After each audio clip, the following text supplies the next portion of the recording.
Tensions remain high in Sambhal following the violence linked to the survey of the Shahi Jama Masjid.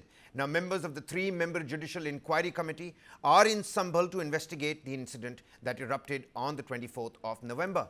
The judicial panel is currently probing certain aspects of this entire fiasco that played out on the 24th of November. The Sambhal judicial panel is probing whether the violence was spontaneous or a result of criminal conspiracy. They're also probing the arrangements made by the police administration and also the circumstances that led to the violence. Now, security is still in place in the area after the stone pelting incident. On the 29th of November, the Supreme Court instructed the Sambhal Trial Court not to proceed with the case against the masjid until the petition filed by the Masjid Committee is reviewed by the Allahabad High Court. The political blame game has certainly escalated. Samajwadi Party leaders have expressed distrust in the government-appointed inquiry committee, calling for a probe under a sitting judge.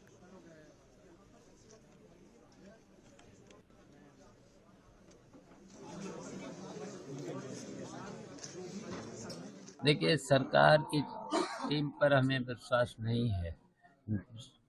ये मौजूदा जज के न्यायिक जांच हो, उसमें senior जज के नेतृत्व में जांच हो तब तो ठीक है। ये सरकार तो बेईमान है। देखिए, जो भी चुनाव हो रहे थे, अभी वो चुनाव हुए हैं, शासन प्रशासन के बल पर जनता को वोट, कहीं पर भी जनता को वोट नहीं डालने दिया है। खुद इन्होंने गुंडों को,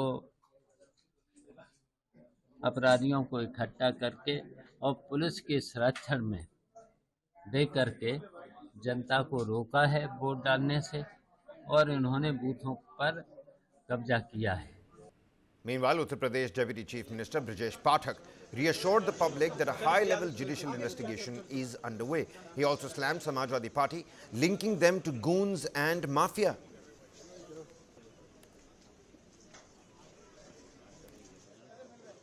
देखिए, संभल की घटना की न्यायिक जांच भी चल रही है।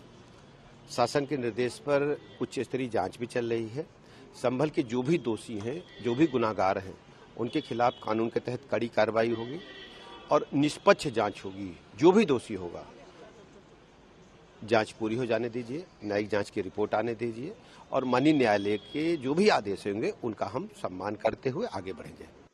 Now, former Uttar Pradesh DGP A.K. Jain, who is part of the probe committee, confirmed that the investigation would continue for at least the next 2 months. Now, the Bharatiya Janata Party, on the other hand, has criticized the Congress party for allegedly focusing on vote bank politics amidst the investigation into the Sambhal violence episode, accusing them of remaining silent on the issues affecting Hindus whilst appealing to the Muslim voters instead.